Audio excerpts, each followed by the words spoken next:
పనికి పోతున్నారా పోటలేదా చూసుకొని అని మీరు సర్వే చేసి ఇవ్వండి దయచేసి అంతే. లేకపోతే మీరు ఏడో కూర్చొని ఆఫీసులో కూర్చొని చేస్తే ఇక్కడ ధర్నాలు అయితే చేస్తాం.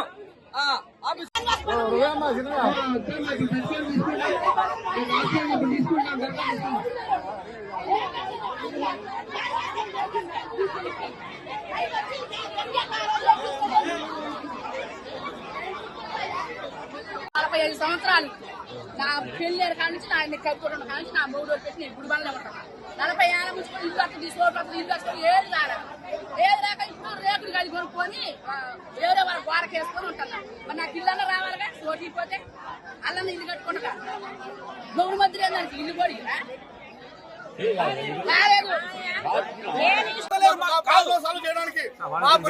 న్యాయం చేయండి సార్. ఈ పథకం ఉన్నది పేదవాళ్ళ కోసం కాబట్టి పేదవాళ్ళకి చెందాలి.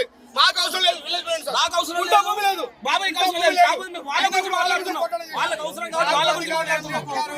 ఇక్కడ ఉన్న పేర్లే చదువుతాము, వేరే పేర్లే డిస్కషన్ చేయము. వేరే పేర్లు ఎందుకు డిస్కషన్ చేశారా? 365 పేర్లు చెప్పారు, దాంట్లో మా తండ్రి ఒక్క పేరు లేదు. ఎందుకు లేదు సార్? వాళ్ళ పేరేమైంది, మాకనే లేదు. పథకం ఈ రేవంత్ రెడ్డి గారు పెట్టింది దేనికోసం సార్? గౌరవనీయ ముఖ్యమంత్రి గారు మాకు వీళ్ళ కోసంగా పెట్టింది, వాళ్ళకి ఇవ్వాలి కదా. అన్ని ఉన్నోళ్ళకి ఎందుకు ఇస్తారు సార్? 100 పేర్లు. అందుకే మాకు న్యాయం కావాలి.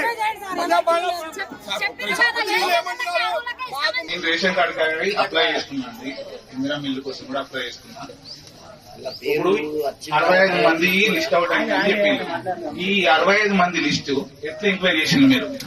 ఈ 65 లిస్టు బేసిక్ ఏంటి? ఆధారం ఏంటి? 5 ఎకరాలు 10 ఎకరాలు ఉన్న వాళ్ళకు రేషన్ కార్డు వచ్చింది, ఏం లేని గుండె భూమి లేని వాళ్ళకి రేషన్ కార్డు రాలేదు. ముంబై ఇది ఎట్లా ఫైనల్ అవుట్ చేసింది? ఎట్లా చేసిండు? ఎవరింటికి పోయిండు? ఎవరితో ఎంక్వైరీ చేసిండు? ఈ బొంపల్లి గ్రామ పంచాయతీలో అయిందా ఫైనల్ అవుట్? లేకపోతే మీరు పెద్దపల్లి చేసిందా? లేకపోతే అక్కడ మన హైదరాబాద్ లో చేసిందా? ఎక్కడ చేసింది దీని ఫైనల్ అవుట్? దీనికి ఆన్సర్ చెప్పగలరు.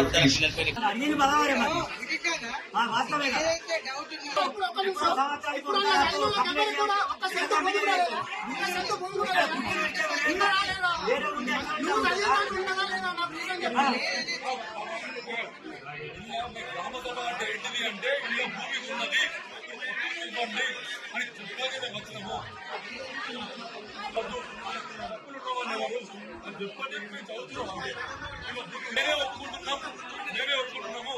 ఆ పేరు చెప్పండి మాకు.